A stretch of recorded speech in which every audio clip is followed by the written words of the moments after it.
Essa nossa aula, vamos abrir a palavra de Deus em primeira epístola de Paulo aos Tessalonicenses, capítulo 4.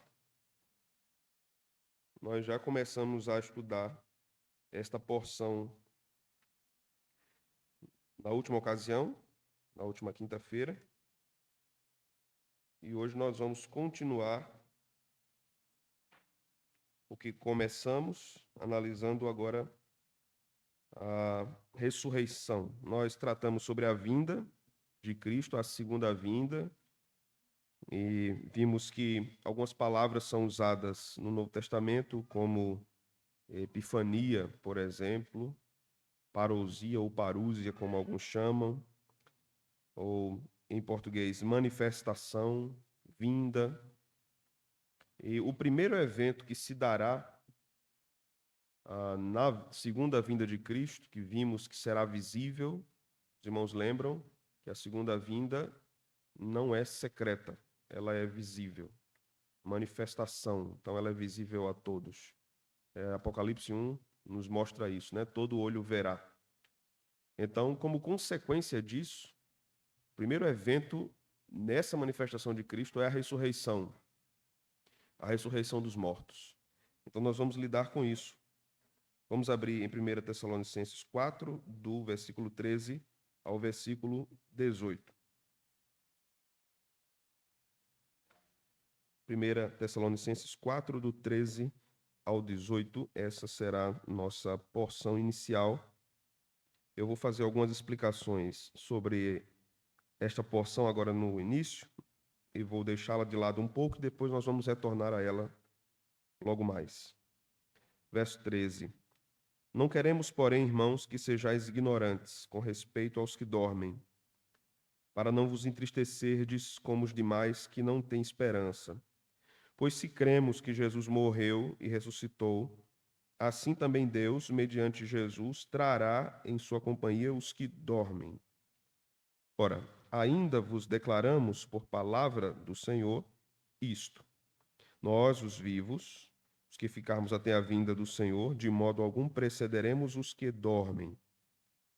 Porquanto o Senhor mesmo, dada a palavra de ordem, ouvida a voz do arcanjo e ressoada a trombeta de Deus, descerá dos céus, e os mortos em Cristo ressuscitarão primeiro. Depois nós, os vivos, os que ficarmos, seremos arrebatados juntamente com eles, entre nuvens, para o encontro do Senhor nos ares. E assim estaremos para sempre com o Senhor. Consolai-vos, pois, uns aos outros com estas palavras. Amém. Vamos orar, vamos pedir a misericórdia e a graça de Deus para nosso estudo. Senhor, que privilégio o Senhor nos dá de podermos estudar esta passagem, bem como este assunto, de modo mais geral. Que o Senhor nos edifique, nos fortaleça, que o Senhor alegre nosso coração com essa verdade, ou essas verdades reveladas na Tua palavra, concernentes à ressurreição dos mortos, muito especialmente aquilo que se refere à ressurreição da igreja, do Teu povo. Isto é um grande milagre que se manifestará na história, algo inigualável, jamais visto, e o Senhor nos dá o privilégio de podermos estudar isso e alegrar o nosso coração nisso.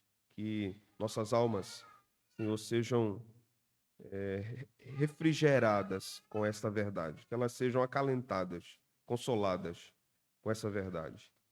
Que o Senhor use esse momento para trazer alegria aos corações, muitos talvez abatidos, muitos talvez desanimados nessa noite, mas que a verdade da doutrina, o poder salutar da doutrina, possa trazer alegria aos corações.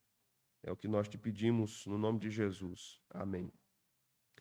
Irmãos, algumas considerações, primeiro a respeito do assunto, depois a respeito do texto, para depois entrarmos de fato no que vamos tratar.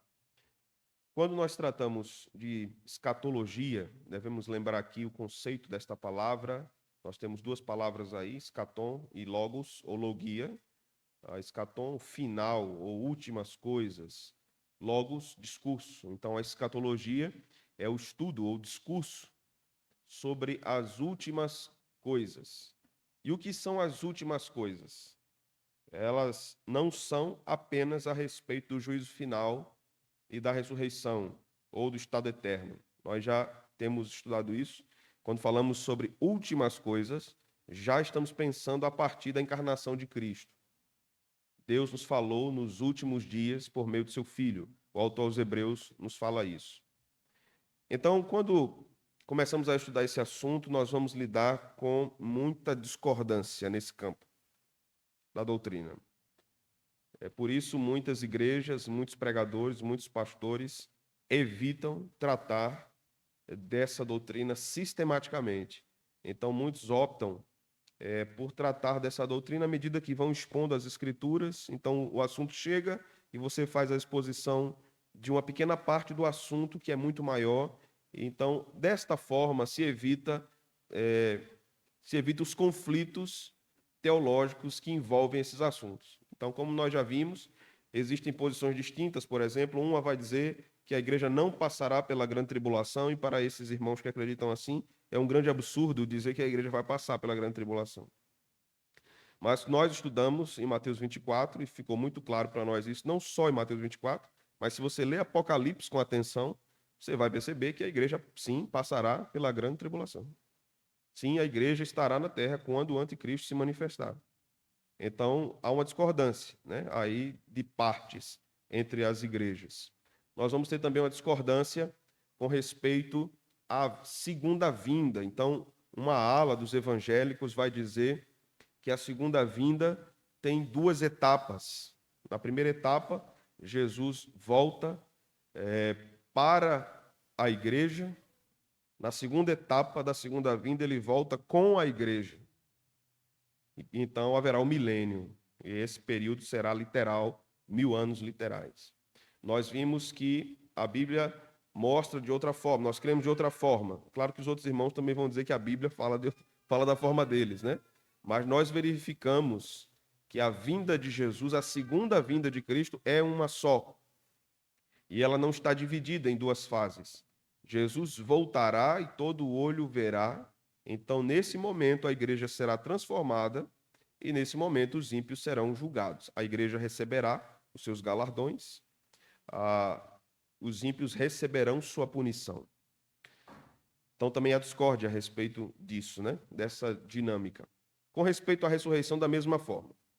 Os nossos irmãos pré-milenistas e pré-milenistas dispensacionalistas vão dizer que existirão duas ressurreições, a primeira ressurreição e a segunda ressurreição. E eles usam esse termo, primeira e segunda, com base em Apocalipse 20, porque João fala da primeira ressurreição. Então, se existe primeira, existe segunda, não é? Eles pensam dessa forma. Então, a primeira é de fato para os justos, a segunda para os ímpios. Então, vamos verificar se é realmente dessa forma que existirá. A primeira antes do milênio e a segunda depois do milênio. Então, vamos verificar se é desse jeito que haverá. Ou, na verdade, terá que haver outras ressurreições aí de possíveis pessoas que creram no período da grande tribulação. E se elas morrerem na grande tribulação, elas vão ressuscitar também, né?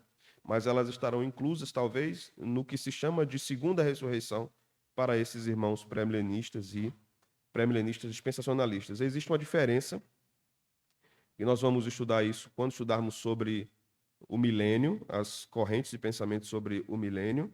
Então, nem todo pré-milenista é dispensacionalista, certo, irmãos? Devemos ter cuidado para não afirmar isso erroneamente. Nem todo pré-milenista é dispensacionalista. Então, nós vamos ter pensadores teólogos reformados que são pré-milenistas. Então, nós vamos ter Russell Shedd, por exemplo, vamos ter Wayne Grudem, por exemplo, vamos ter Davi Charles Gomes, Francis Schaeffer, grandes teólogos que foram pré-milenistas.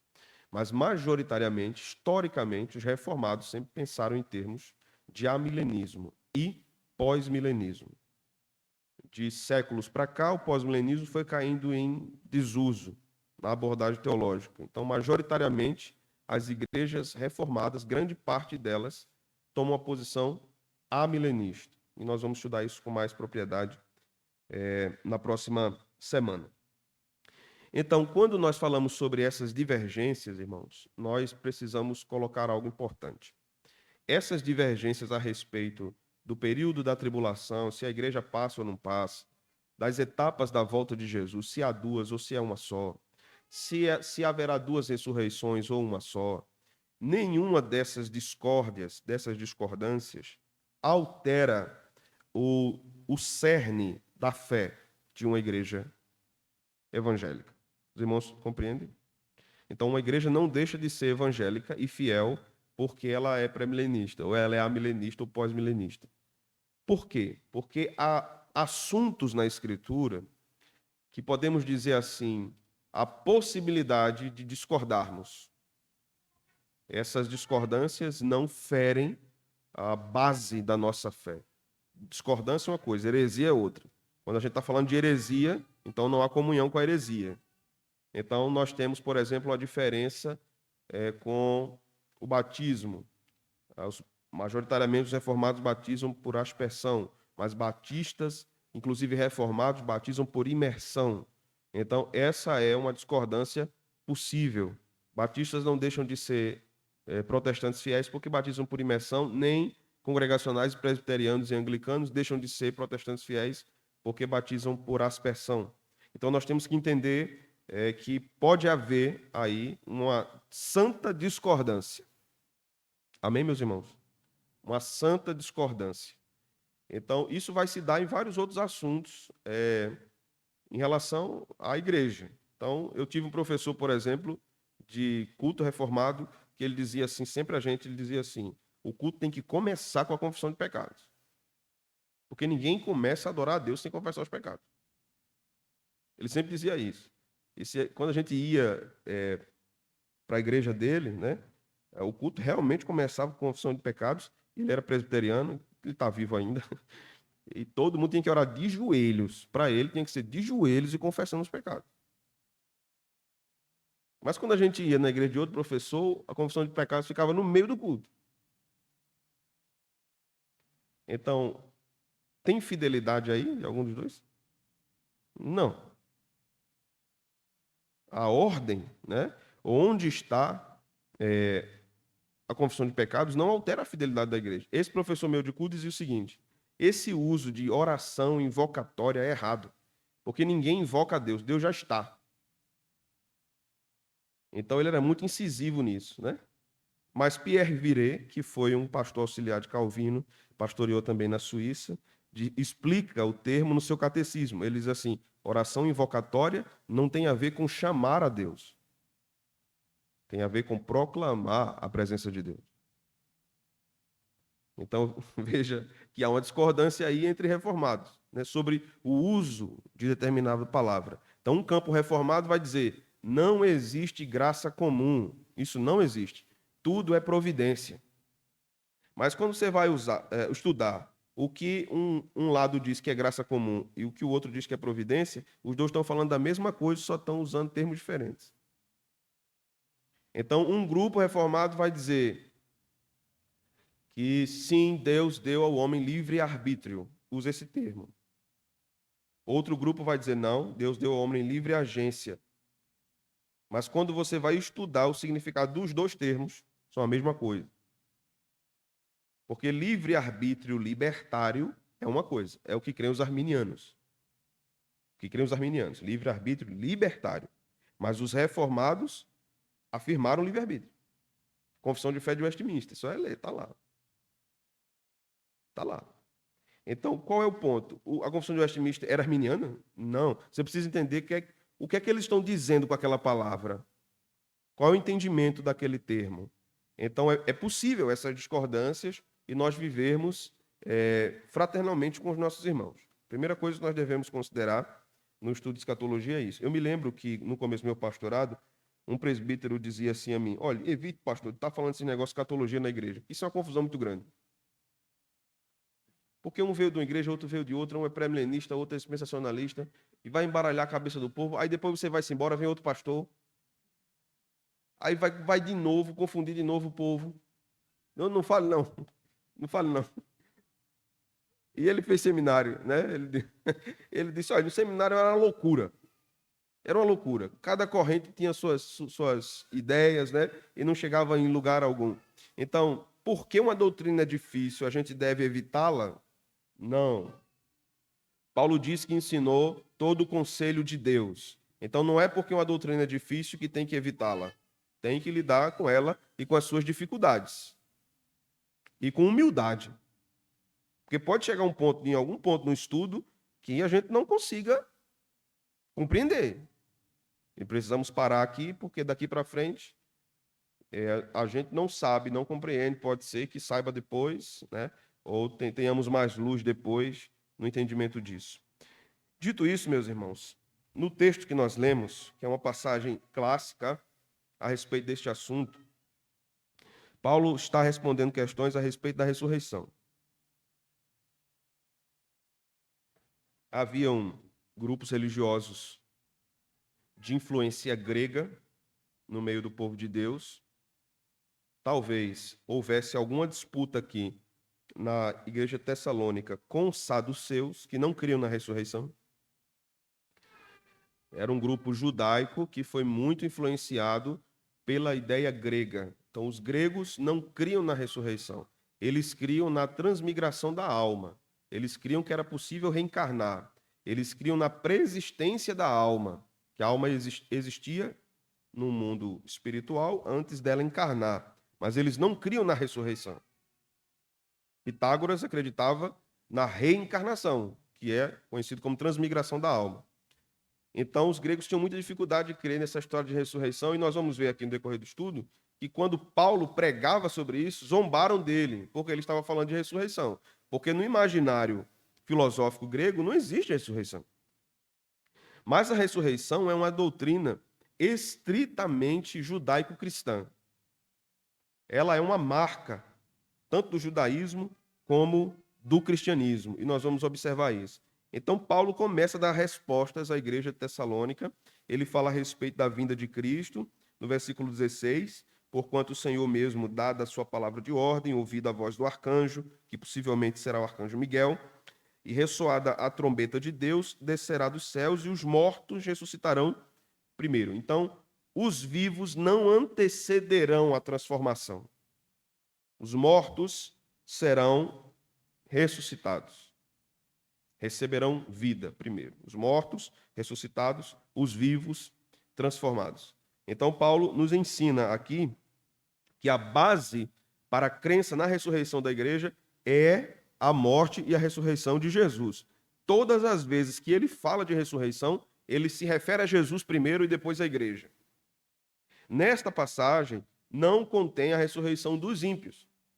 Daí o fato dos pré-milenistas dizerem o seguinte, porque Paulo está falando da primeira ressurreição. Ele não está falando que tudo vai acontecer ao mesmo tempo. Então, como nós compreendemos, a ressurreição é uma só.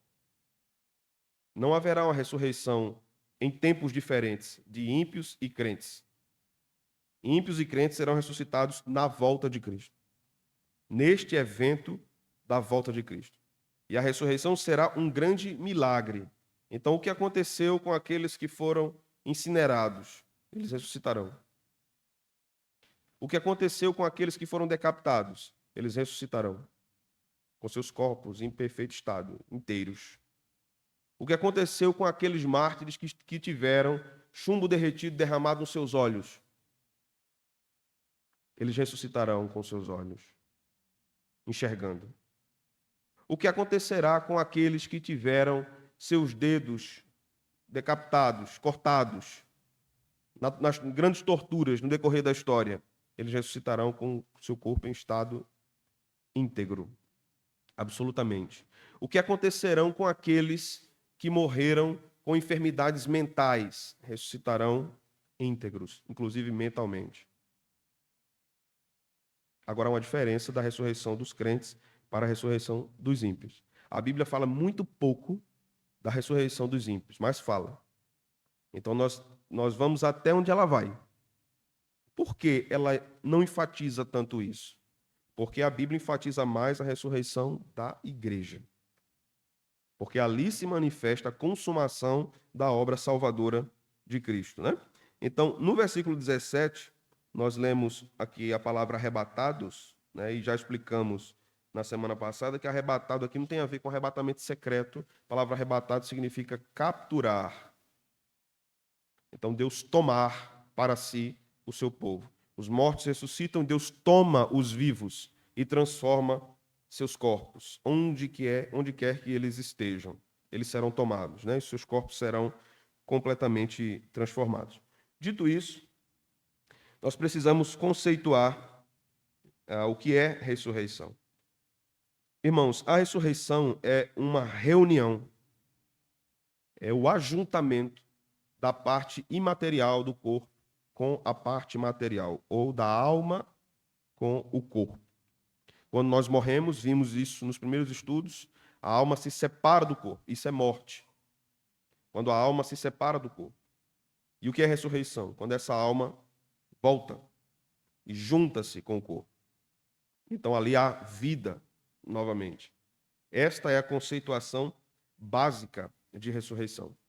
Quando acontece a ressurreição de Lázaro, por exemplo, aquela não era uma ressurreição escatológica, era uma ressurreição temporal, porque Lázaro morreu depois.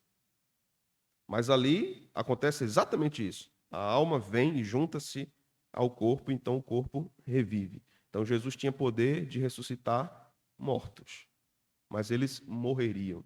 Então aqueles milagres de Jesus, isso aqui é interessante porque tem a ver com a ressurreição. Os milagres de Jesus eram um apontamento teológico para o que aconteceria triunfalmente na ressurreição. Então, quando Jesus cura os olhos do cego, isso está apontando para o que vai acontecer lá quando os mortos ressuscitarem. Os cegos enxergarão.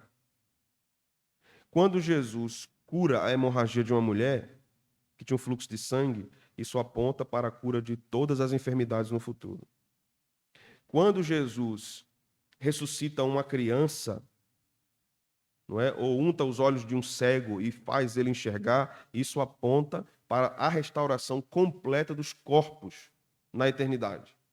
Então, os milagres de Jesus apontavam para um estado perfeito futuro. Jesus não fazia milagre para executar espetáculos. Jesus não estava em busca de espetáculos. E vocês vão se lembrar que várias vezes, quando ele curava uma pessoa, o que era que ele dizia? Não diga a ninguém. Vá ao sacerdote, apresente sua oferta. Não diga a ninguém. Né? Se fosse hoje, ia para o Instagram, né? Alguns milagreiros de hoje colocavam logo no Instagram e monetizava, né? Pagava para o vídeo circular mais. Então, não era assim com Cristo. Na época dos apóstolos, da mesma forma. Não tenho prata nem ouro, mas o que eu tenho eu te dou, em nome de Jesus Cristo, levanta-te e anda. Então, aquilo mostrava a perfeição vindoura. Então, muitos crentes às vezes perguntam hoje, por que não há tantos milagres hoje como naquele período? Primeiro, que aquele período apontava para um estado perfeito. Segundo, que o Deus que operou milagres lá, ele continua operando hoje. E ele quiser fazer. Se ele quiser fazer. Mas aquela abundância de milagres no primeiro século, no ministério de Jesus e dos apóstolos, tinha uma finalidade de demonstrar que o reino de Deus tinha chegado para aquele povo, para aquele período. Então, aquelas operações maravilhosas tinham um objetivo. Então, o que nós vemos hoje, né, em alguns âmbitos que falam que operam os milagres, é quarta-feira do milagre. Irmãos, venha para a quarta-feira do milagre. Nunca é de graça também o milagre, né? Você não tem um milagre sem você pagar. Você tem que botar a mão no bolso. Então você não viu Jesus fazer isso em nenhum momento, nem os apóstolos fazerem isso. Em nenhum momento, nenhum apóstolo chegou para alguém e disse assim, é cego? Quer ver? É dizimista? Já pegou o envelopezinho da campanha desse mês? Da campanha dos desesperados? Se não pegou, pegue logo, bote lá. Quando você resolver a sua inadimplência espiritual, aí você me procura, eu faço um milagre para você. Traga uma oferta para fazer um milagre. Né? Então, o mundo evangélico, e bota evangélico aí entre aspas, está cheio de charlatões que querem promover determinados milagres, quando, na verdade, eles não existem. Né? Então, já sabemos o que é a ressurreição, e agora vamos investigar alguns textos do Antigo Testamento, do Novo Testamento a respeito disso. Vamos abrir em Daniel 12, versículo 2 ao versículo 4. Daniel 12, 2 a 4. Vamos começar a ver nessa passagem, principalmente nessa passagem de Daniel, que a ressurreição é uma só, é um evento só. Então, quando eu falar uma só, é isso, viu? É um evento só. Em dado momento, no último dia, os ímpios e os crentes ressuscitarão. Os textos bíblicos não nos mostram que haverá um intervalo, um hiato de tempo entre a ressurreição dos crentes e a ressurreição dos ímpios. Este é um evento só. E o que Jesus ensina em João, o que Paulo ensina em 1 Tessalonicenses e 1 Coríntios, o que João ensina em Apocalipse está em total harmonia com o que Daniel ensina aqui, no capítulo 12. Daniel vai dizer o seguinte, 12, 2 a 4. Muitos que dormem no pó da terra ressuscitarão, uns para a vida eterna e outros para vergonha e horror eterno. Os que forem sábios, pois, resplandecerão como o fulgor do firmamento, e os que a muitos conduzirem à justiça, como as estrelas, sempre eternamente.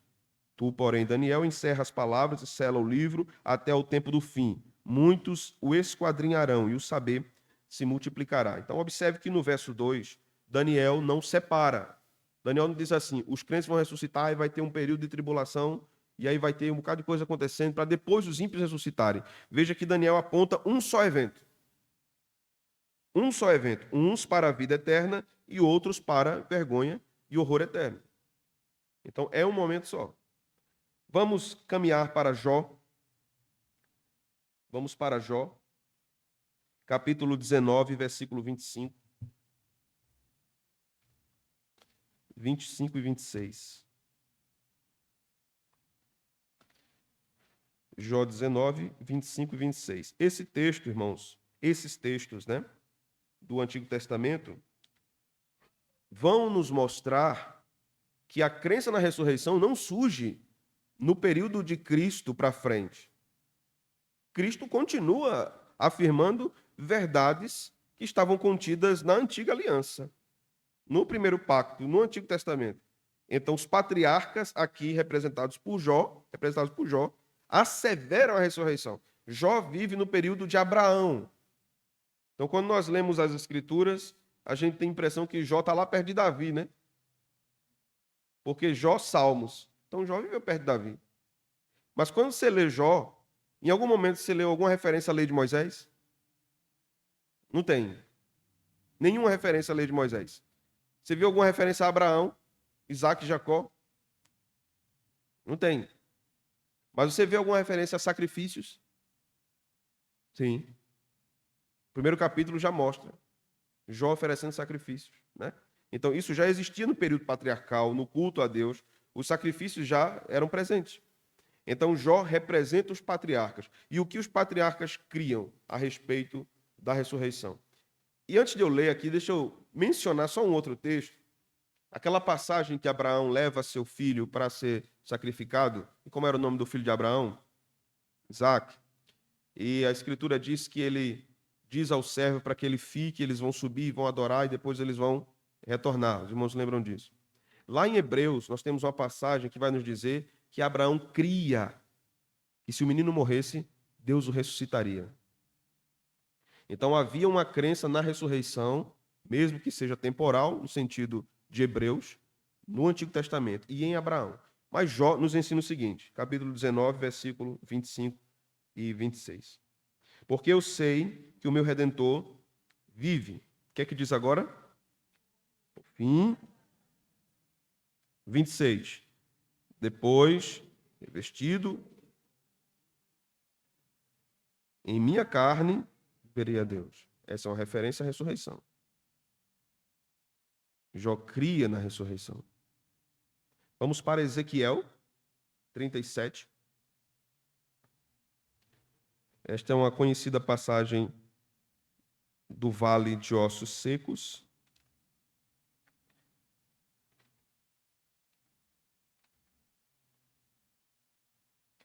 Vamos ler do verso 3 até o versículo 10.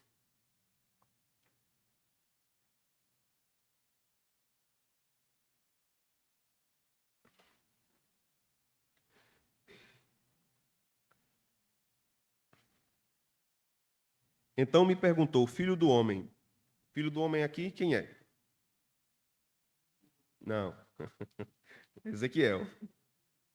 Filho do homem aqui é Ezequiel. A gente está muito acostumado com esse nome ligado a Jesus, né?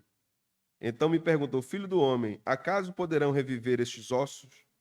Respondi, Senhor Deus, tu sabes. O que é que Deus estava perguntando a Ezequiel? Ezequiel, esses mortos podem ressuscitar? Esses ossos? Porque não era só um morto, era ossos. Só ossos.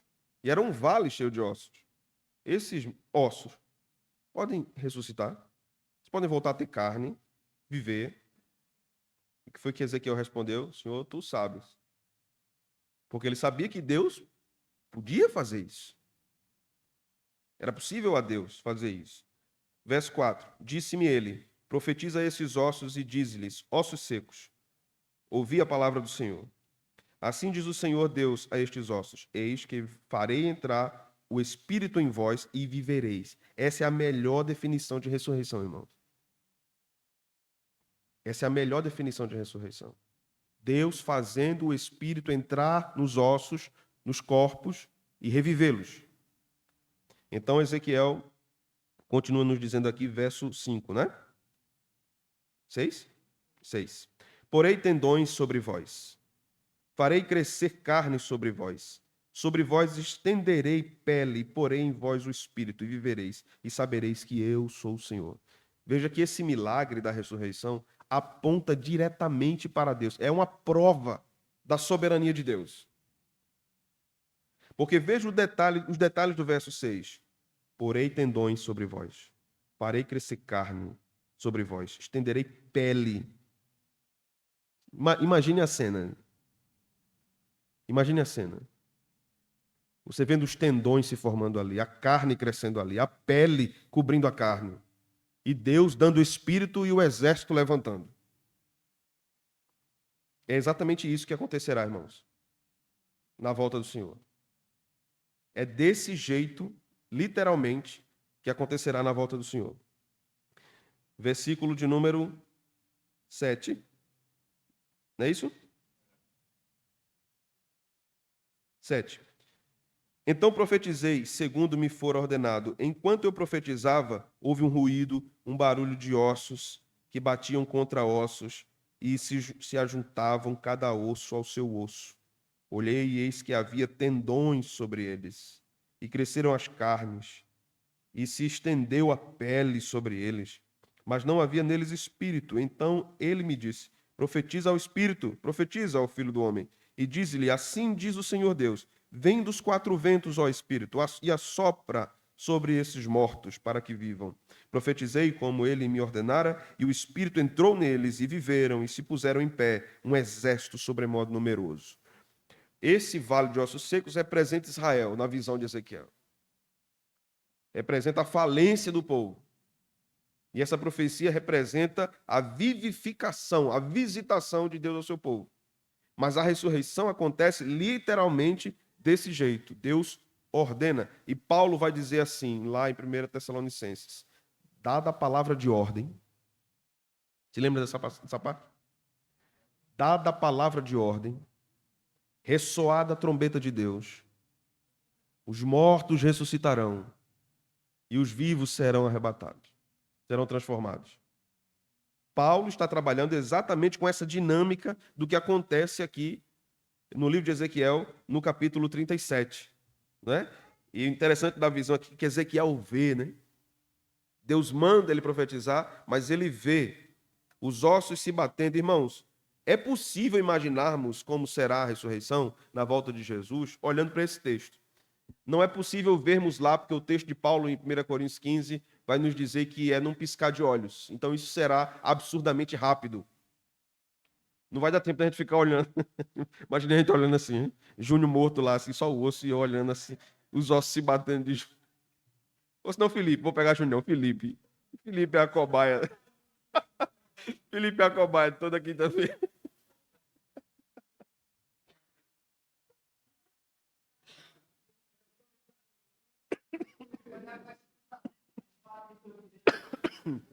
Faz isso não, rapaz. Ai.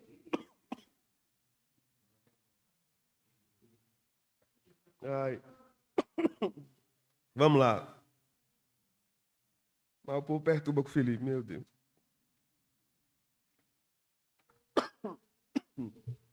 Irmãos, vamos observar o que Jesus disse. João 5, 28 e 29.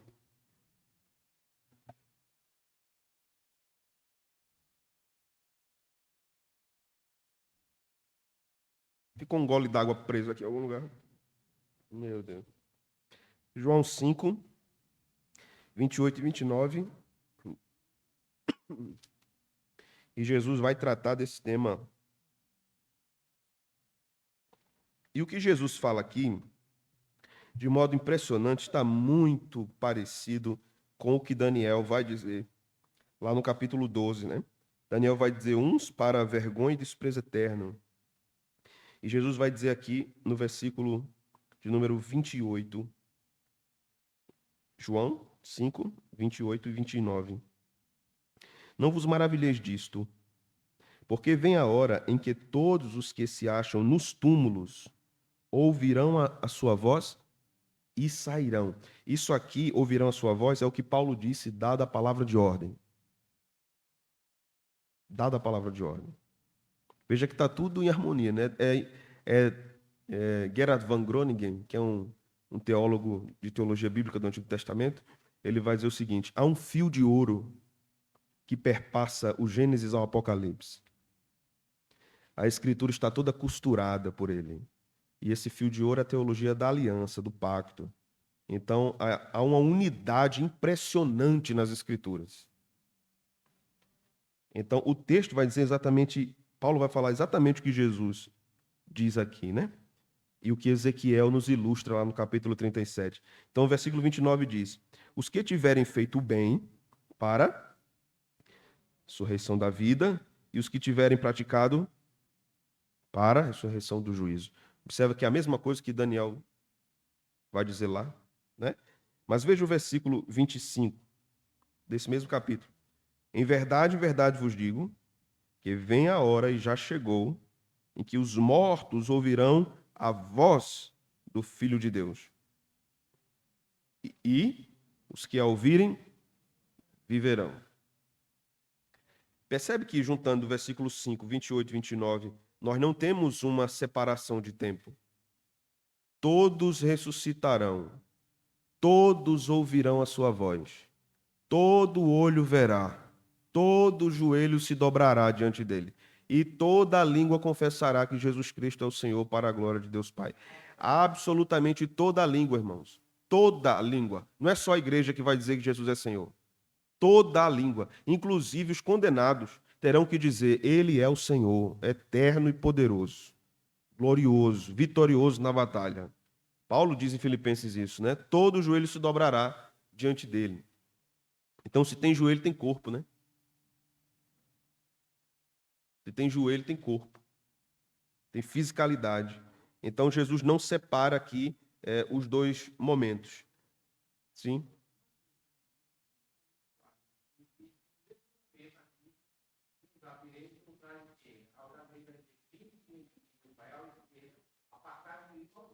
Exato. Então, esse grande evento é um momento único.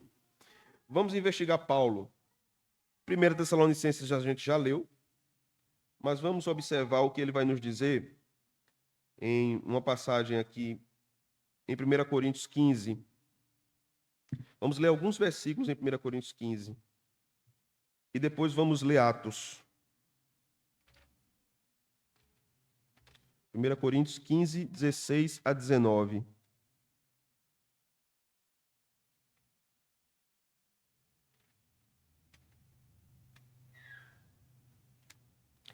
Irmãos, esse capítulo 15 de 1 Coríntios é o maior capítulo escrito por Paulo no Novo Testamento.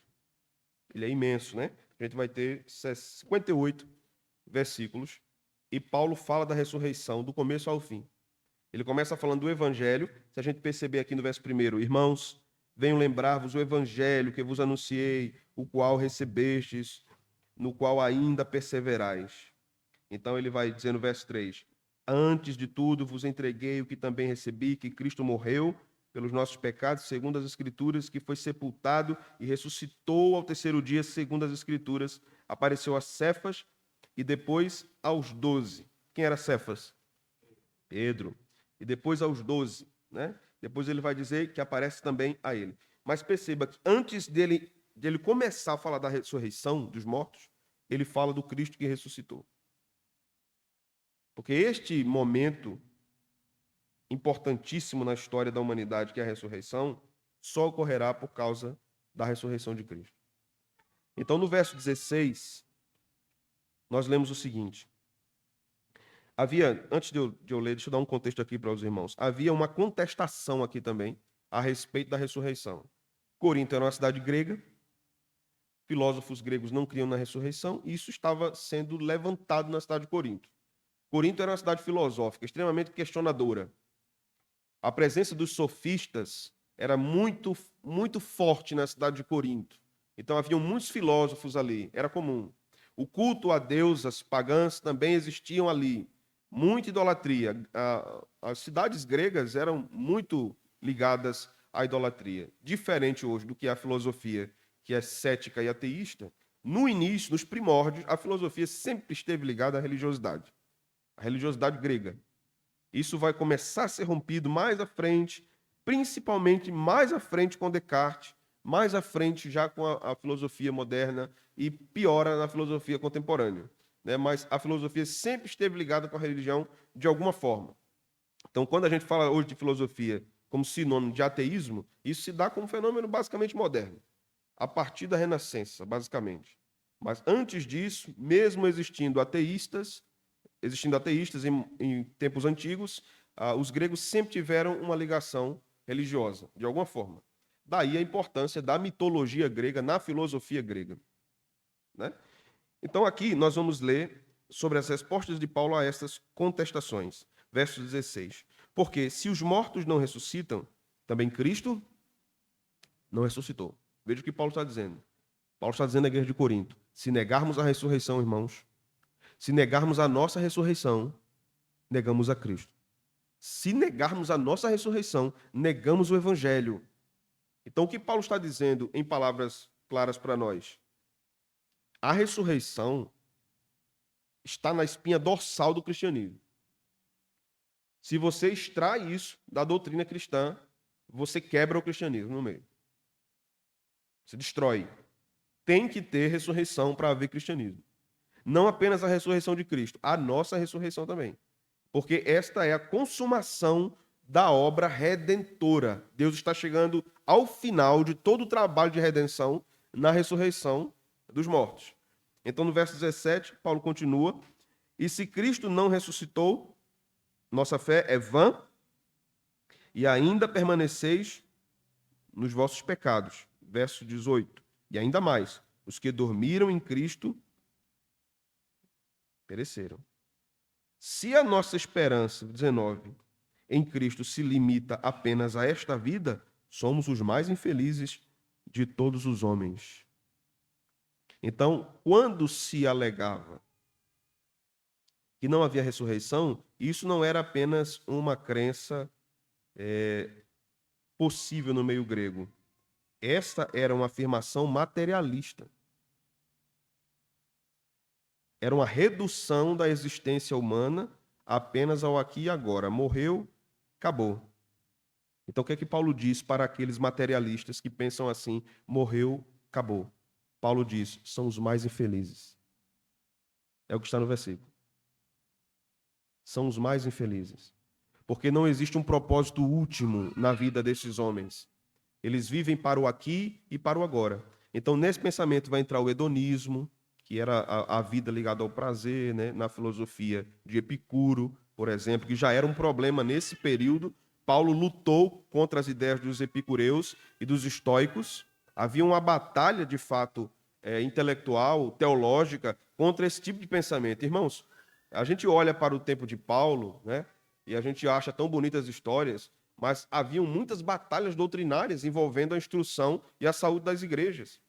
De um lado, Paulo tinha um grupo de judeus que, para todo canto que ele ia plantar uma igreja, aquela quadrilha ia atrás querendo perturbar. Eram os judaizantes. Não era um grupo só, não eram vários. Paulo chegava num lugar, plantava uma igreja, quando você lê com atenção as epístolas, são raras as vezes que uma igreja não está sofrendo com o judaísmo, com a assolação do judaísmo. Quando você lê Gálatas, isso fica evidente. Os judaizantes em Gálatas estavam dizendo o seguinte: vocês têm que se circuncidar, vocês têm que guardar a lei cerimonial, senão vocês não têm a graça de Deus. Na igreja de Colossos, que nós vamos perceber, não, em Colossos não tinha influência judaica como na Galácia, mas o que era que eles estavam ensinando na igreja de Colossos? Vocês precisam guardar os dias santos, os sábados, as luas novas, os jejuns. Se vocês não fizerem isso, não tem graça de Deus para vocês, não tem salvação. Então, a igreja, desde os primórdios do Novo Testamento, sempre foi assolada com essa ideia de você precisa fazer alguma coisa para ser salvo. Deus é quem salva, mas você contribui. Você contribui. Né? Você tem que fazer alguma coisa. É Deus, mas você tem que fazer alguma coisa, né? Então, esse negócio, essa ideia de eu tenho que me salvar é muito antiga, irmãos. É muito antiga. Mas não era só isso. Isso já é difícil. Do outro lado, tinham os filósofos, os epicureus, os estoicos. Vocês têm que aproveitar a vida. Tem que aproveitar. Vocês têm que ter prazer nessa vida. Não, morreu, acabou. Não tem esse negócio que Paulo está falando, os apóstolos, esse negócio de cristianismo, judaísmo. Não, não. Tudo se limita aqui. Tudo se limita à nossa existência. Então nós devemos aproveitá-la da melhor forma possível. Então Paulo também lutava contra o pensamento filosófico ateísta. Aí a gente olha para o nosso tempo e a gente diz assim: meu Deus, nosso tempo está terrível. Não há nada de novo debaixo do sol. Nada de novo debaixo do sol. Está tudo normal depois da queda de Adão. Está tudo normal.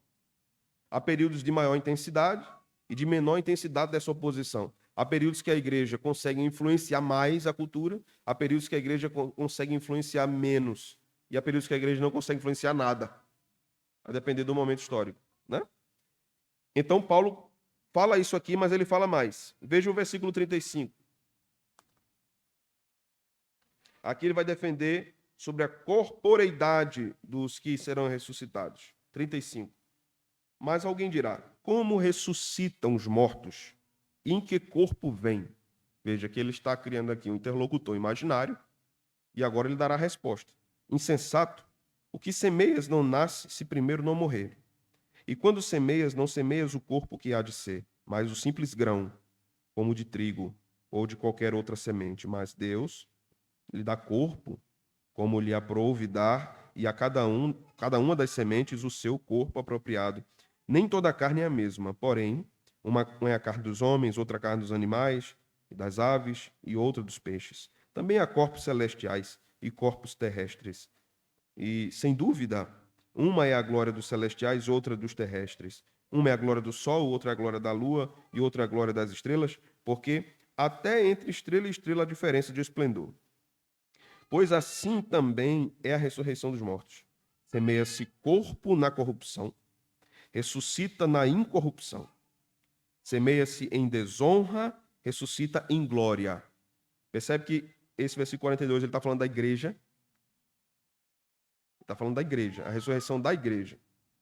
Verso 43. Semeia-se em fraqueza, ressuscita em poder. Mais uma vez falando da igreja, da ressurreição dos santos. Semeia-se corpo natural, ressuscita corpo espiritual. Se há corpo natural, há também corpo espiritual. A ideia de corpo espiritual aqui não aniquila a corporeidade, a humanidade do corpo. A ideia de corpo espiritual aqui é um corpo glorificado. Ele não é um corpo com a presença do pecado. Então, ele é chamado por Paulo de corpo espiritual. Pois assim está escrito, verso 45. O primeiro homem, Adão, foi feito alma vivente. O último Adão, porém, é espírito vivificante. Veja a referência a Cristo relacionada à ressurreição. Mas não é o primeiro espiritual, e sim o natural, depois o espiritual. Entende o argumento de Paulo, irmãos? Paulo está dizendo, primeiro veio Adão, depois Cristo.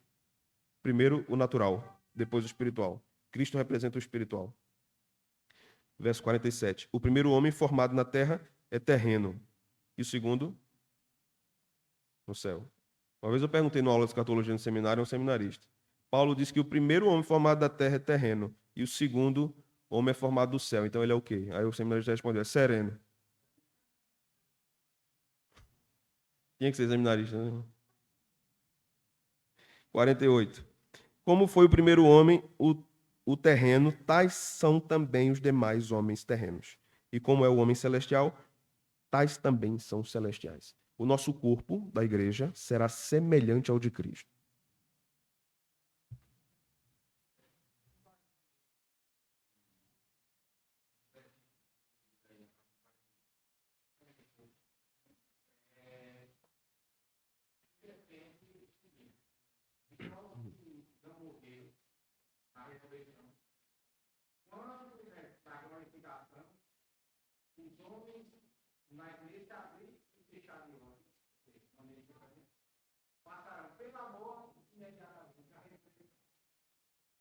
Hum.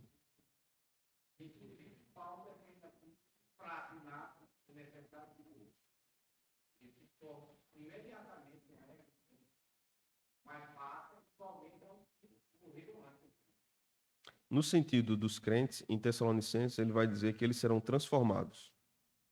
E não há em Tessalonicenses uma referência à morte desses que estiverem vivos, né? A lógica deve ser a mesma para os ímpios. Serão transformados para um corpo inglório. Não um corpo de honra, mas um corpo de desonra, né? Então, Paulo não trabalha essa questão com tanta afinação como está em Tessalonicenses, porque cada período era um período distinto da epístola, né, escrita, as questões eram distintas, e aqui ele dedica muito tempo a isso. Mas veja o versículo 52 até o 55. Num momento, num abrir e fechar de olhos, ao ressoar da última trombeta, a trombeta soará, os mortos ressuscitarão incorruptíveis, e nós seremos transformados. A referência aqui a nós é que ele entendia que ia estar vivo. Então, para a igreja naquele período, eles esperavam a volta de Jesus. Naquele momento. Para eles, a coisa já estava pronta. No entendimento deles, historicamente falando, por exemplo, quando João escreve Apocalipse 13, a besta era Nero. É a interpretação imediata, histórica. A besta era Nero. Ele se colocava contra Deus. Porque quando se olha para o Antigo Testamento, os imperadores que se levantaram contra o Antigo Israel eram os anticristos, podemos dizer assim, no Antigo Testamento. Então a igreja esperava a qualquer momento a volta de Jesus. Isso é tão certo que em Tessalônica, Paulo repreende um irmão que não queria trabalhar. Porque ele dizia, Jesus vai vir e eu vou trabalhar para quê? Eu vou gastar meu dinheiro com meu tempo? Não. Mas quem não trabalha tem que ter alguém para trabalhar para ele, por ele, né? Para sustentar, né? E Paulo diz, então quem não quer trabalhar não, então não coma não. Fique com fome. Agora não dê trabalho a ninguém não, porque se você não trabalha, você tem que ficar sem comer também. Porque se você não quer trabalhar e quer comer, alguém vai ter que dar de comer. Então, existiam esses conflitos práticos, né, na igreja. Mas no versículo 53 o texto diz, porque é necessário que este corpo corruptível se revista da incorruptibilidade, o corpo mortal se revista da imortalidade. Esse revestimento, tanto da incorruptibilidade, né, que a ideia aqui é da destrutibilidade, a possibilidade de destruição do corpo, ela não vai existir mais na ressurreição, e se revestir de imortalidade, vai acontecer tanto com os que morreram, quanto aqueles que ficaram vivos. Essa transformação vai acontecer. Quando a gente lê o 54, o texto diz, e quando este corpo corruptível se revestir de incorruptibilidade, e o que é mortal se revestir de imortalidade, então se cumprirá a palavra que está escrita, tragada foi a morte pela vitória. Onde está, ó morte, a tua vitória? Onde está, ó morte, o teu aguilhão? Né? Hoje, quando nós observamos a morte de um irmão, nós somos profundamente afetados pela separação, nossa separação com ele, né? A morte tem vários níveis de separação. Não é apenas a alma que se separa do corpo, mas aquela pessoa que vai se separa de outras. Ela se separa da sua família, ela se separa do seu cônjuge, ela se separa da sua igreja, no caso de ser um cristão.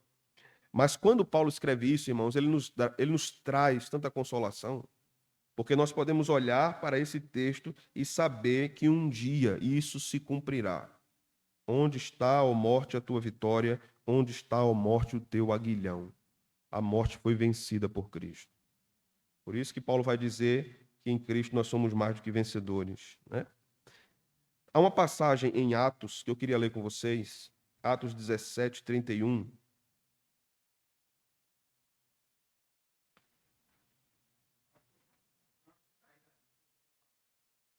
Fala, varão.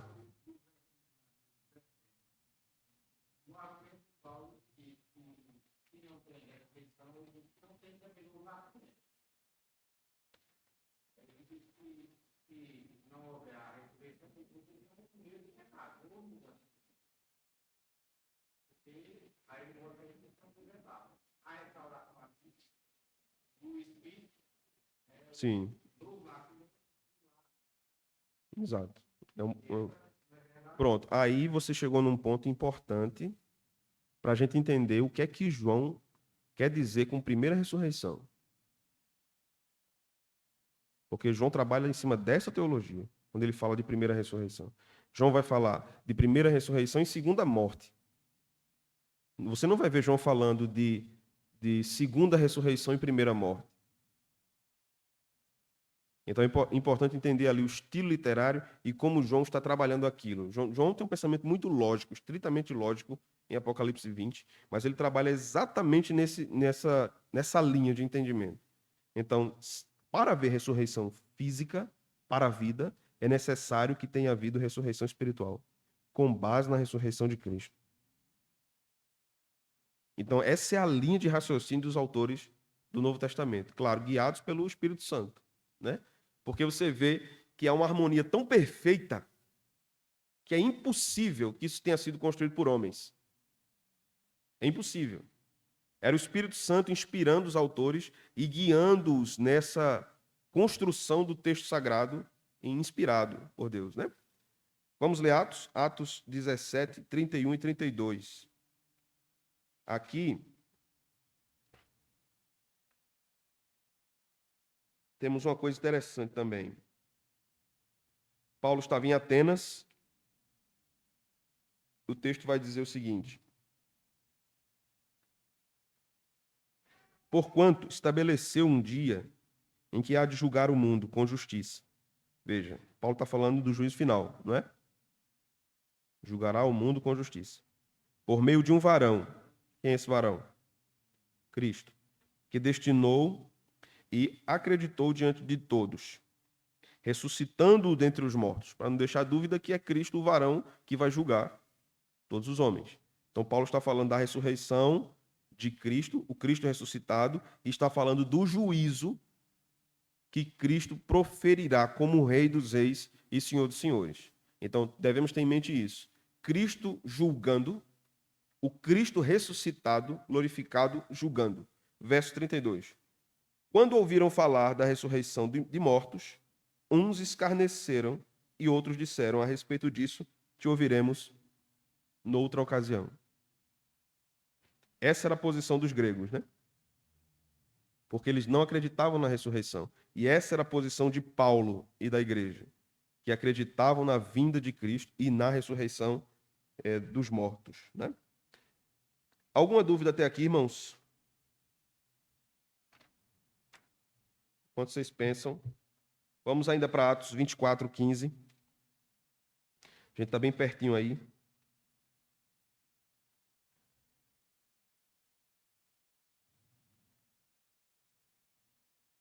E aqui é uma outra fala de Paulo importante.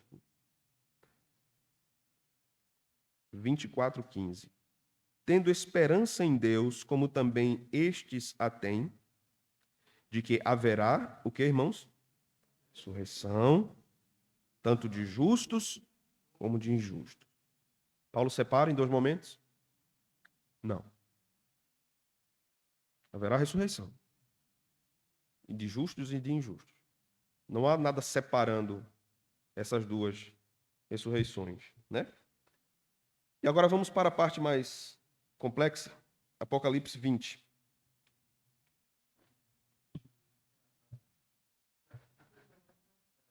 Hã? Era. A parte mais fácil a gente já...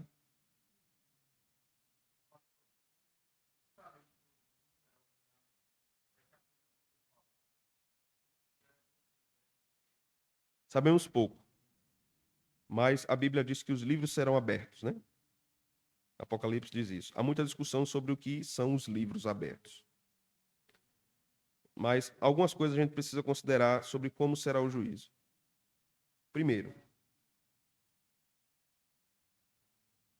algumas coisas devem ser consideradas a respeito de nós, né? Dos crentes. E algumas coisas maravilhosas. Quando somos salvos, ainda aqui nessa vida, e Cristo intercede por nós, Cristo intercede a Deus por nós para que Deus também seja não apenas misericordioso conosco, que Deus seja justo. Isso aqui é muito interessante, viu? Cristo pede ao Pai que ele seja justo conosco. E se a gente entender isso, a gente se maravilha para a vida inteira. Porque quando Cristo diz ao Pai, Pai, seja justo com ele ou com ela, o Pai tem que olhar para o que o Filho fez. E como o Pai é justo com o seu Filho unigênito, ele será justo com o eleito. É por causa do que Cristo fez que somos alcançados pela justiça de Deus, de modo positivo. Maravilhoso, né? Mas o ímpio não tem Cristo como intercessor. Ele não tem Cristo para dizer ao Pai, eu morri por ele ou por ela, e rogo que o Senhor seja justo com eles, olhando para mim, porque o ímpio não tem Cristo como intercessor. Então Deus olha para o ímpio como digno de punição. Nós somos salvos pelas obras de Cristo. Deus olha para as obras de Cristo. E as obras de Cristo saciam a Deus, satisfazem a Deus. Por isso nós somos salvos por obras. Então, os eleitos têm o preço pago. Os apóstolos vão dizer pago com sangue. Não foi ouro, nem prata, nem pedras preciosas, mas pelo precioso sangue de Cristo fomos comprados. Então, Cristo nos compra, nós somos propriedade de Deus. Então, uma dívida foi paga. Cristo paga a dívida ao Pai. Aí Paulo diz o seguinte em Colossenses, que é igualmente maravilhoso. O documento que era contra nós, a cédula que nos acusava, que dizia condenado, foi colocada na cruz. Cristo pegou essa sentença de condenação nossa e disse é minha. E quando ele diz está consumado, o significado daquilo direto para a gente é perdoado. Você está perdoado. Cristo está dizendo, eu paguei o preço. Tetelestai. Eu cumpri. Mas o ímpio não tem esse preço pago. Então ele vai ter que pagar. Essa é a condenação eterna. Porque é impagável. É impagável. Timothy Keller diz uma coisa interessante. Ele diz o seguinte, a condenação é como se fosse... É uma metáfora, como se fosse assim. Vamos dizer que eu estou devendo 800 milhões de dólares à nossa irmã Fátima. E mais 800 a Felipe. E eu digo assim, olha, irmãos, eu só tenho condição de pagar essa dívida R$ 5 por mês. Por mês.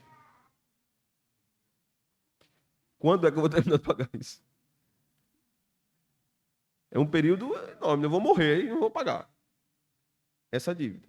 O ímpio vai estar sofrendo penalidades para pagamento de sua dívida, mas a dívida é impagável, então ele nunca vai sanar a dívida.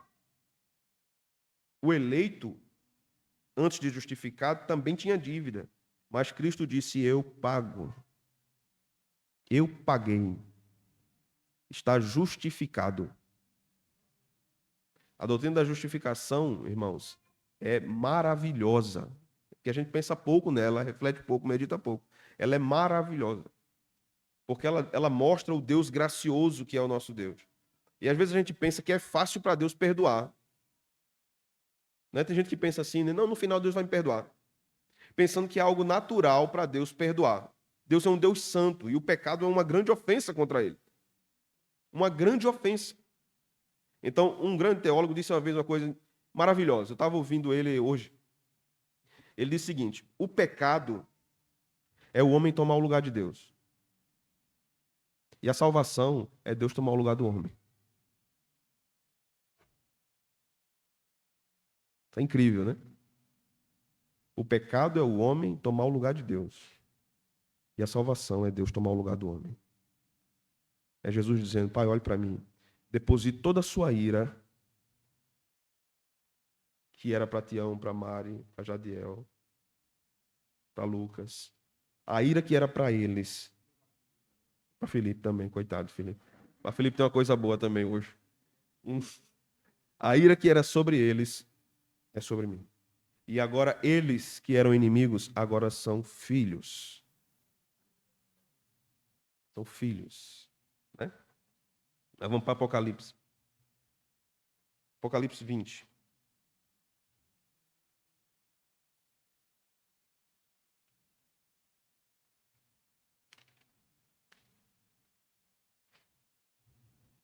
Vamos ler do verso 4 ao 6.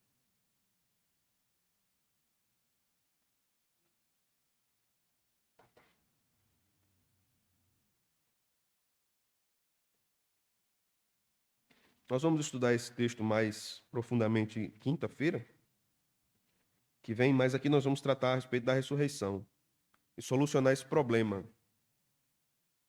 O texto vai dizer o seguinte, no verso 4. Vi também tronos, e nestes sentaram-se aqueles aos quais foi dada a autoridade para julgar, ou de julgar. Vi ainda as almas dos decapitados por causa do testemunho de Jesus, bem como por causa da palavra de Deus. Tantos quantos não adoraram a besta, nem tampouco a sua imagem, e não receberam a marca na fronte e na mão, e viveram e reinaram com Cristo durante 1000 anos. Os restantes dos mortos não reviveram, até que se completassem os 1000 anos. Esta é a primeira ressurreição. Bem-aventurado e santo é aquele que tem parte na primeira ressurreição. Sobre esses, a segunda morte não tem autoridade. Pelo contrário, serão sacerdotes de Deus e de Cristo e reinarão com ele os 1000 anos. Algumas coisas a considerar. Primeiro, aqueles que foram decapitados por amor a Jesus. Verso 4 nos diz isso, né? Por causa do testemunho de Jesus, por causa da palavra de Jesus, por causa da adoração que eles não deram à besta. Quem é a besta? O anticristo. Então, esses irmãos não adoraram a besta e foram martirizados. E eles estavam em que tempo? Na grande tribulação. Na grande tribulação, que o milênio está envolvido nisso. Quando nós observamos aqui, então, a referência a 1000 anos, né? Viveram e reinaram com Cristo durante 1000 anos. Devemos considerar algumas coisas aqui, muito importantes, para lidar com esse termo 1000 anos, certo? Veja o verso 1 do capítulo 20. Então vi descer do céu um anjo, e tinha na mão a chave do abismo e uma grande corrente. Ele segurou o dragão, a antiga serpente, que é o diabo, Satanás, e o prendeu por 1000 anos. Vamos lá. Vocês acham que a chave e uma corrente literais seguram Satanás 1000 anos? Não tem, irmãos, como interpretar a chave corrente aqui literalmente. Porque o estilo literário, se você conhece o estilo, você percebe que a linguagem é simbólica. Chave é simbólico, corrente é simbólico. 1000 anos é simbólico. Satanás está preso durante 1000 anos. Que tempo é esse? Que tempo é esse que Satanás fica preso? É preciso a gente observar. Vamos abrir em Mateus 12, 29. E deixe marcado aí Apocalipse, viu?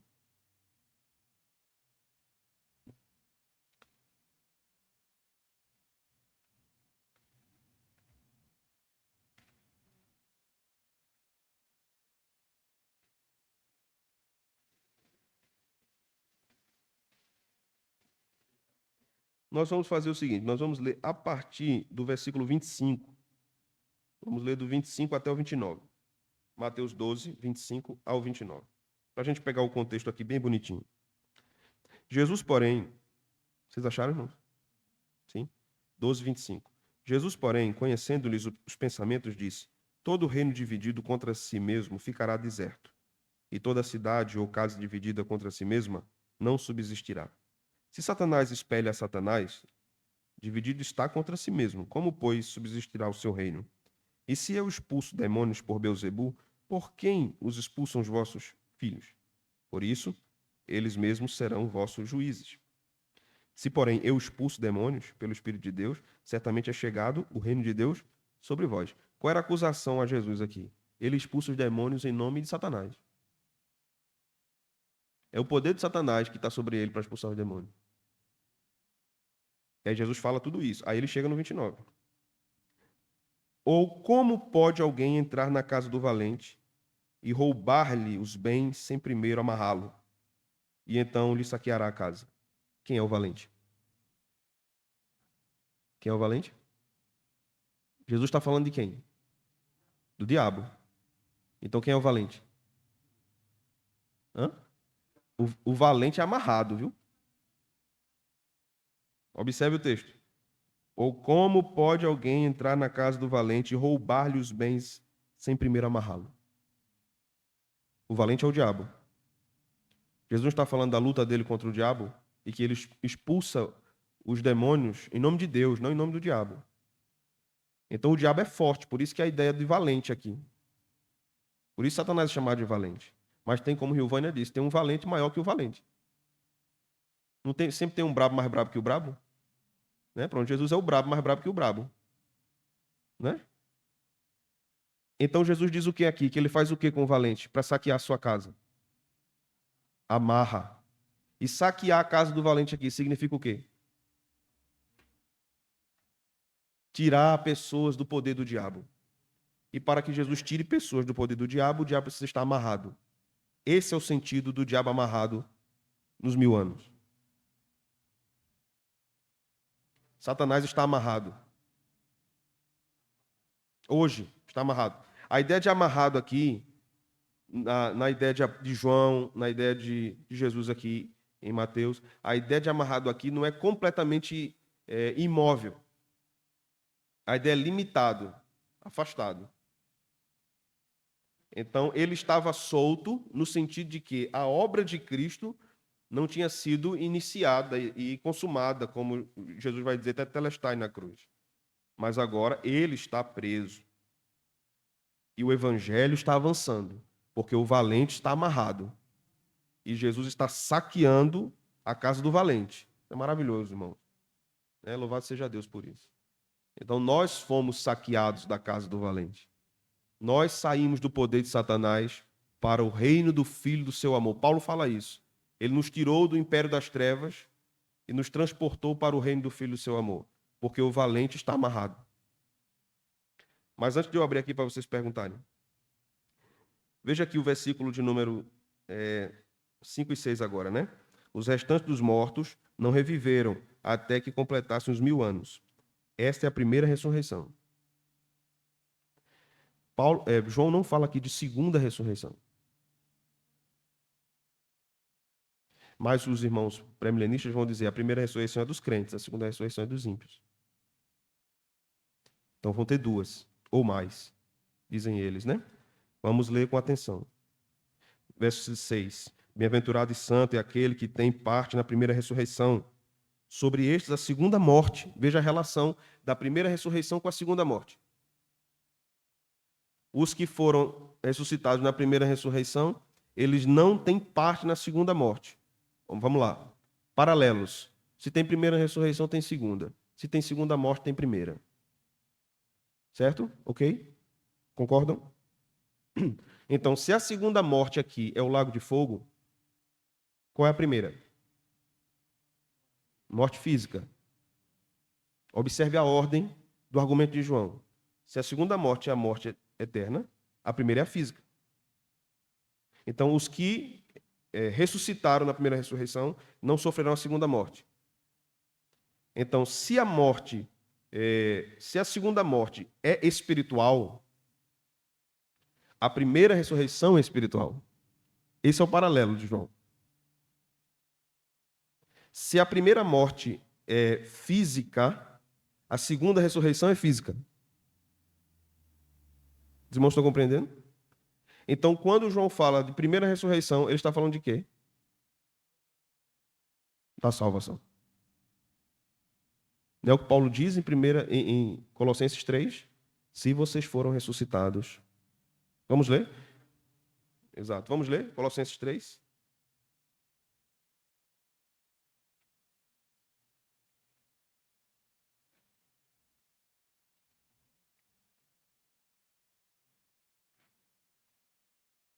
Versículo 1. Colossenses 3, versículo 1.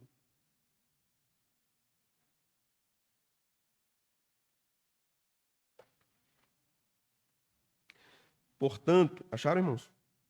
Amém?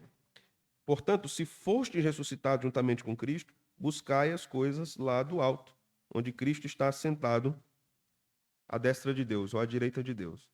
Então, o que é ressuscitado com Cristo aqui? É nascido de novo.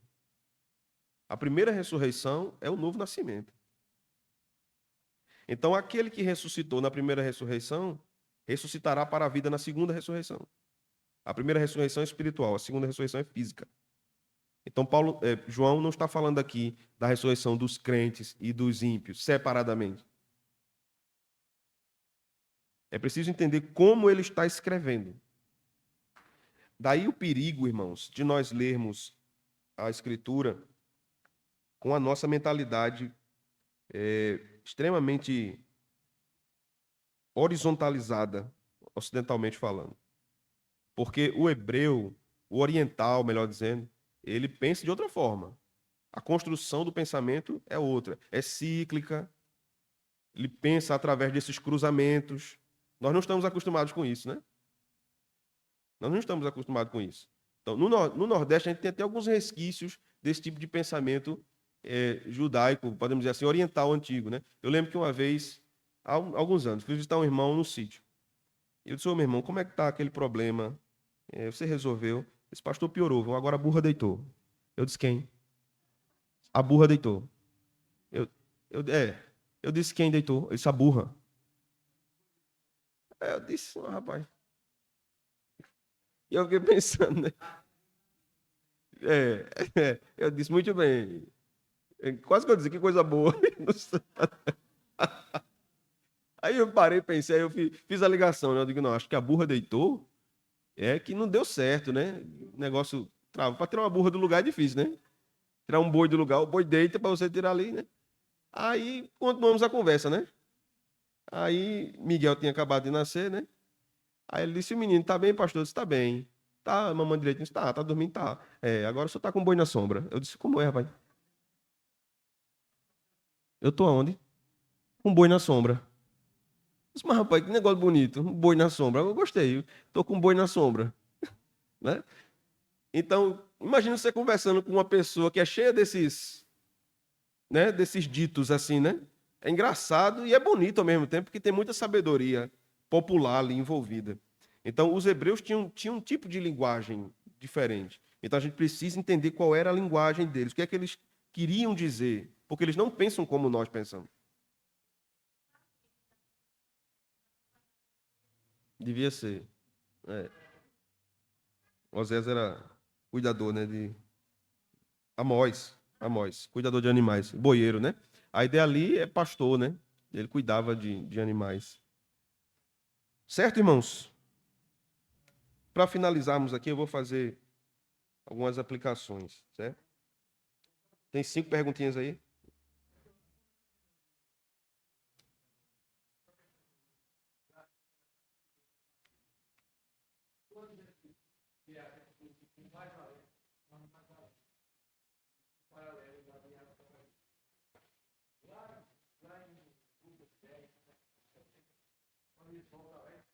Uhum.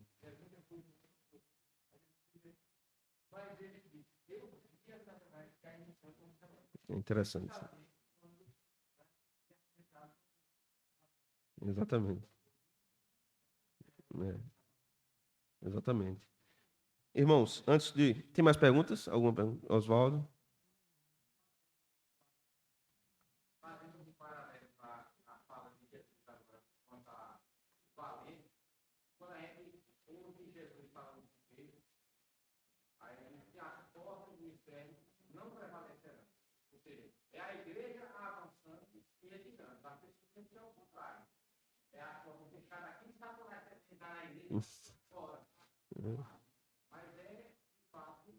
A vitória de Cristo.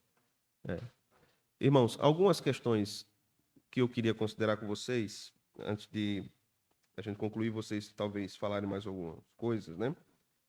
É a respeito da funcionalidade do nosso corpo ressuscitado.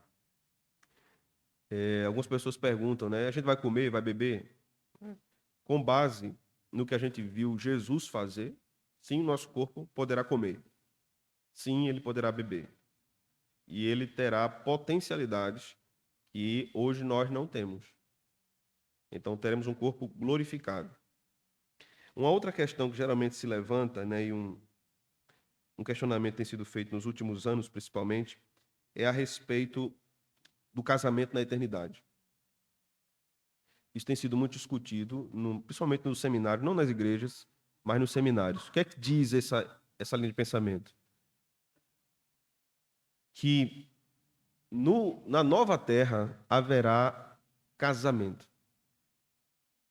porque os crentes ainda cumprirão o mandato social, né? Isso vai continuar lá por causa de um texto de Isaías também que fala da criança, de bebês, né? Na terra restaurada. Eu quero fazer algumas pontuações sobre isso, né? O que eu penso sobre isso. Nós tivemos aqui na nossa conferência, na primeira ocasião, conversas sobre isso, teológicas, né? E alguns irmãos ficaram meio alvoroçados. Só tem que falar, pastor. No tempo eu falo, né? A minha posição a respeito do assunto. O que eu penso sobre isso? Vamos lá, sobre o casamento na eternidade. Vamos abrir em Mateus 22, 30.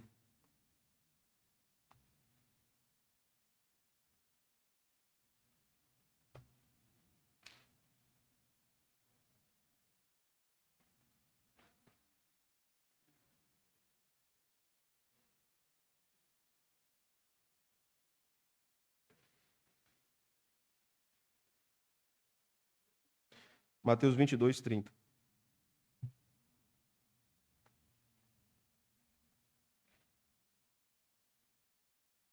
O contexto aqui se refere a casamento.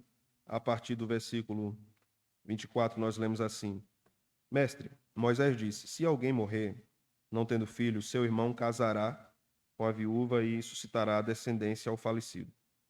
Ora, havia entre nós 7 irmãos, o primeiro tendo casado morreu, e não tendo descendência, deixou a mulher a seu irmão. Essa era uma lei de Moisés, né? Da mesma forma, o segundo, o terceiro, até o sétimo, depois de todos eles, verso 27, morreu também a mulher. Portanto, na ressurreição, de qual dos 7 ela será esposa? Porque todos a desposaram. Esse era um questionamento dos saduceus, que não criam na ressurreição. Era uma casca de banana aqui, né? Para Jesus cair. Eles estavam brincando. O discurso ali, a pergunta era debochada, porque eles não criam na ressurreição. O pensamento deles era grego nesse aspecto, mesmo sendo judeus. Então Jesus responde no versículo 29. Errais, não conhecendo as Escrituras nem o poder de Deus. Porque na ressurreição ou na restauração, nem casam, nem se dão em casamento. São, porém, como os anjos do céu. Então essa é a minha posição. Não casam nem se dão em casamento. Haverá uma relação familiar entre o povo de Deus? Certamente. A relação será familiar, porque a igreja é chamada de família da fé, família de Deus. Mas na minha concepção, minha pequena, irrisória, verminosa convicção, eu fico com o versículo 29, que não haverá casamento na eternidade. Né? Segundo o argumento teológico mais sofisticado que eu ouvi, foi o da minha esposa. Ela disse, uma vez a minha discutindo sobre isso, ela disse assim, e se o camarada teve 3 esposas, ficou viúvo e lá, vai ser de quem? Eu disse, eu não sei não, responder isso aí não.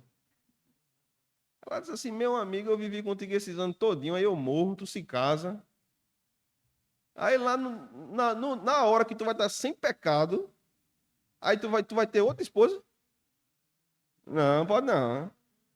Ah, pois, meu amigo, se eu morrer, você não case não, você fique só. Porque se tiver casamento, se tiver casamento lá, você vai ser meu marido. Eu disse, pronto, esse foi o argumento mais poderoso que eu ouvi para defender o não casamento depois da viuvez, né? É polêmico, né? Isso é muito polêmico, mas eu fico com essa posição, sabe, irmãos? Essa é minha. Eu me detenho ao texto de Mateus. Alguns teólogos vão dizer assim, mas Jesus está falando do céu. No céu seremos como anjos. Né? Jesus não responde em relação à nova terra, mas o texto diz a ressurreição. Não diz no céu, a ressurreição é depois da vinda de Jesus, né?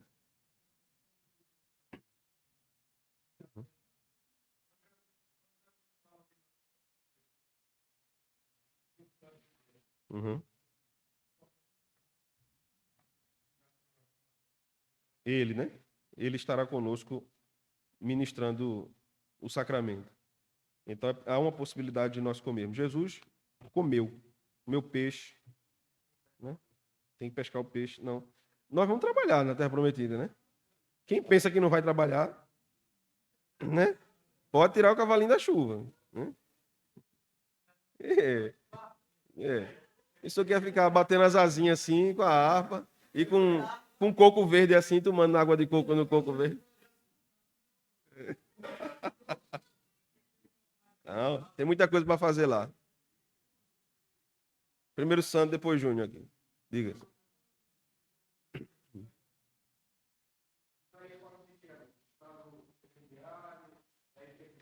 Fala da nova terra. Aquela parte de Isaías fala da nova terra. Sendo que, mais uma vez, eu volto ao que eu disse em relação ao estilo literário. Então, o profeta invoca uma imagem perfeita terrena para demonstrar um estado perfeito, inalcançavelmente humano. Então, ele ilustra através de relações perfeitas na terra. Né? Se for interpretar aquelas passagens absolutamente literais, vai ter que interpretar Apocalipse literalmente. E aí vai ter um problema.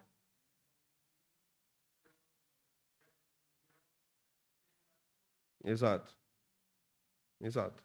Então é preciso respeitar o estilo literário. Então quando a gente fala assim, Isaías é um profeta, então é uma literatura profética. Tem que ter cuidado, porque mesmo um profeta, ele pode usar vários estilos numa mesma construção.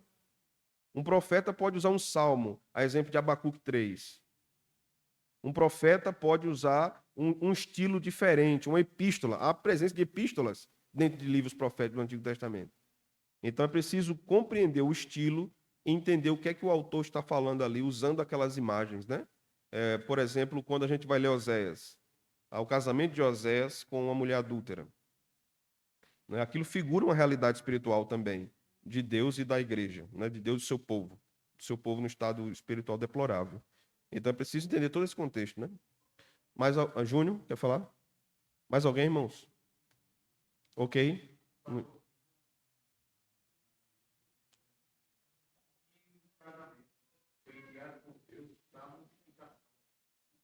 Sim.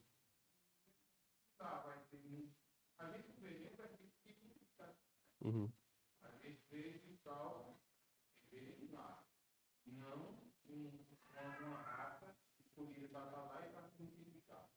Ao contrário do que nós geralmente compreendemos nesse mundo, né, nesse tempo, Deus cria a família no Éden, né, o casamento, por causa da igreja. Deus estava olhando para a igreja. A gente vai ver isso sendo apontado em Adão e Eva, em Noé, em Abraão.